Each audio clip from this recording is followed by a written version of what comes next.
I'm currently on the job hunt in the job market, and here's a few things I've learned from being out there in the job market. First, it's a lot of people applying, and companies don't have a lot of incentive to give people interviews. I think a lot of applications fall to the wayside. It's way easier in the market now than it was decades ago to apply.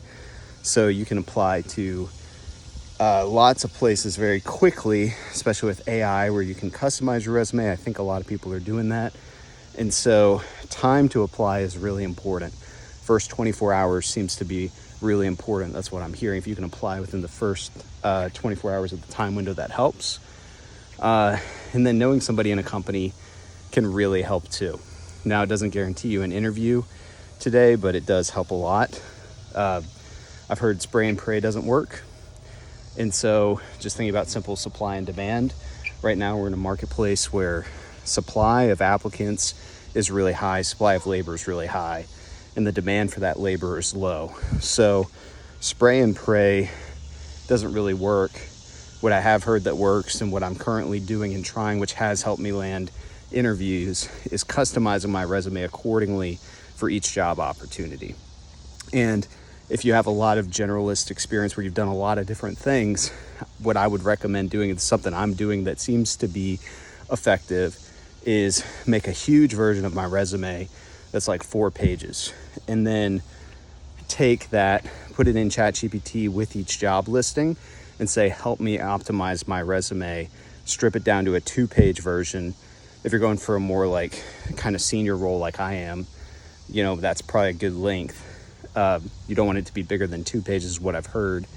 So strip it down, and then take what ChatGPT helps me highlight what is efficient or effective for this role, and then help me identify any gaps or anything else I might need to add or haven't thought about. And so I'm using ChatGPT to help me remember, oh yeah, I did this, I did that. Oh yeah, I actually fit this role or that role. And so you're continuing to get tighter and tighter in what you could apply for. And then you start having kind of versions of your resume that are like templates for different types of positions that you might be a good fit for. If you're in a case like me in marketing, where I could fit into multiple different roles that are slightly different. So that's a little bit of my 2 cents. I haven't landed a job yet, but I've had some interviews, and I think using ChatGPT as a tool is helpful, and it can also be used to help you find opportunities. I'm still looking for a great tool to help me find great opportunities quickly for job postings that have been posted within 24 hours. I think if somebody could make that tool, that would be a game changer in the marketplace, because that's definitely a problem. Where right now I'm going on to individual career sites. I have a list of dream companies that I'm targeting based on various reasons that make sense for me. So if you go that route where you're targeting dream companies and you look on their career page every day, that takes a lot of time. It'd be much faster if a tool could scan those every day and then give you an update so you can apply within 24 hours. So yeah, that's my 2 cents. I think getting really clear on the roles you want to land, the companies you want to be at, and then building out that ultimate list of your resume, that's some really good steps. I think also building out a personal brand is more important than ever. And it just helps you stand out, especially when the market's so flooded with resumes and AI resumes and everything. Everybody sounds better and better and better out there. So if you can do anything to prove that you're authentic and you're real and all the experience is real, one of the ways to do that is your personal brand. And these companies are looking you up on LinkedIn before they extend an interview offer. So just being present and doing your best to get out there, I think, is really good. One thing that's worked for me too is cold calling, cold DMing, cold emailing recruiters, owners, different people. And that's helped me, get some interviews and opportunities, and it just shows an interest. You can use different tools to do that. I think for recruiters, you can picture for them, they've got a stack of resumes to go through. They're going to ignore most of them because you can't physically go through them all. So they're going to use tools that are going to scan through resumes, most likely look at keywords or key phrases they want to make sure people have before they review a resume. They want to kind of filter them. So part of this game is kind of like SEO as a marketer, where you're going to try to make sure you have the keywords that are needed for that job. And a lot of times you'll find those keywords in the job listing. So you want to make sure you've got those in your resume. Your resume is ATS formatted, so you're good to go in the search process, where you're gonna not be immediately discounted in their filtering process as recruiters. And then I think for companies, you don't want to just network with companies you're targeting. You want to also connect with companies that are similar. And so building your network in general, people from different organizations can lead to where you want to go, because somebody might know somebody where you want to end up. And so the idea is expand your network. I've found a lot of good connections and a lot of good possibilities come up from face-to-face networking, going to different industry groups. I think, once again, going countercultural from the kind of AI-driven spray and pray, just stay at home, not talk to anybody kind of approach.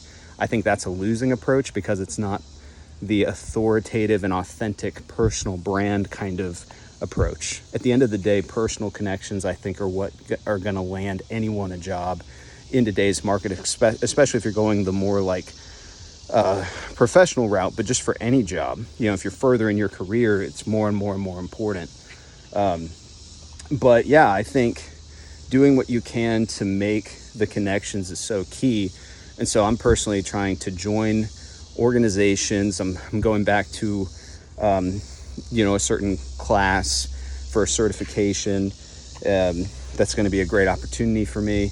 I'm also getting certifications that I think are important for my resume, but more important than getting the certification is getting the connections with people. I think that's one of the most important things.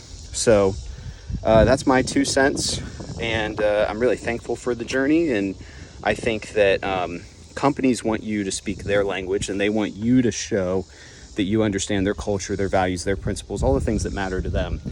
So the better you can study them going into an interview and then communicate their language to them, that is what's going to help you stand apart.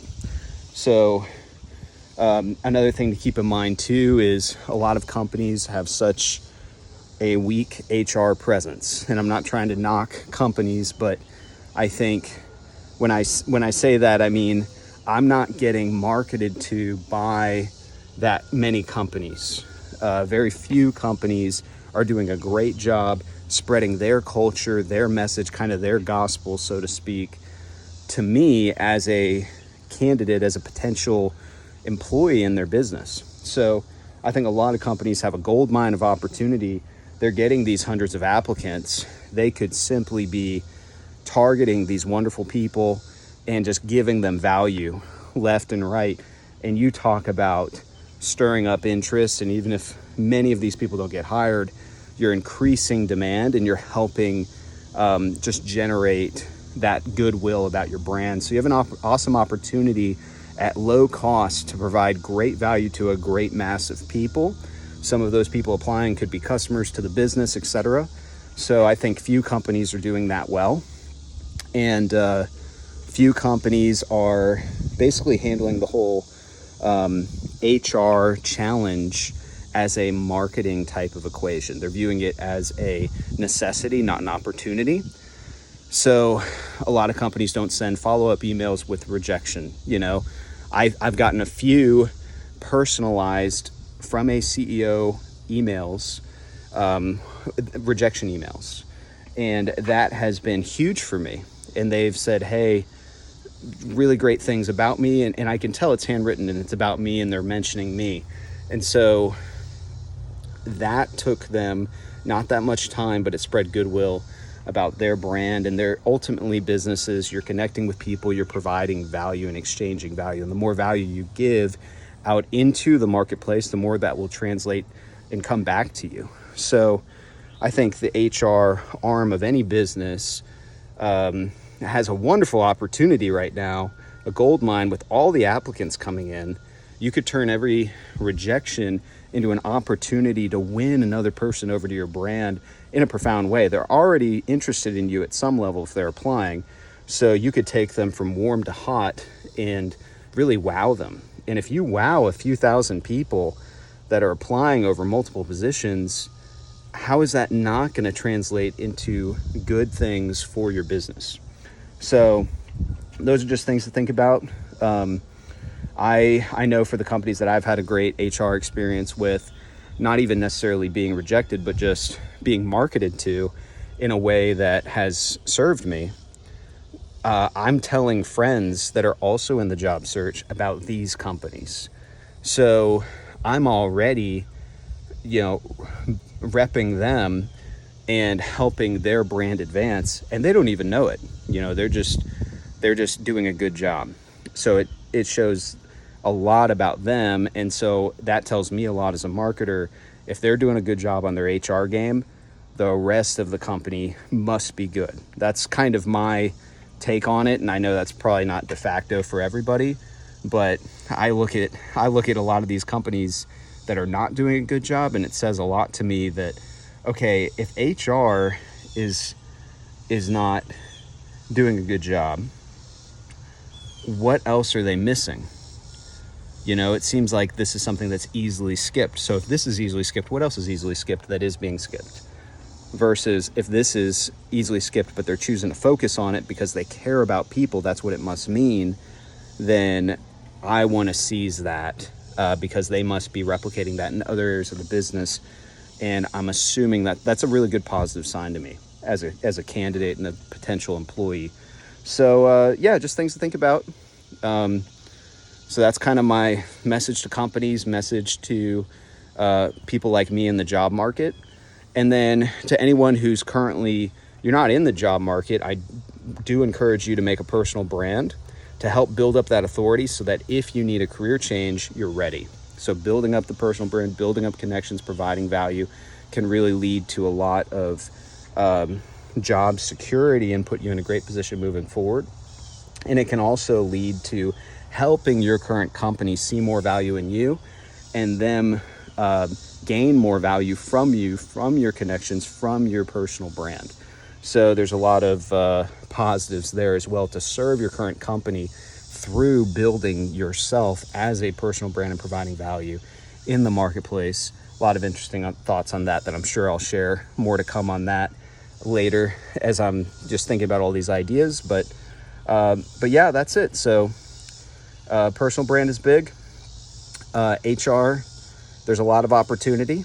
And for candidates, it's really just about the personal connection, as much personal connection as you can make. I think that's the key in this saturated applicant market. Applicants are saturated. Supply demand is way in favor of companies. So the more you can do personal to bring authenticity, I think that's the key.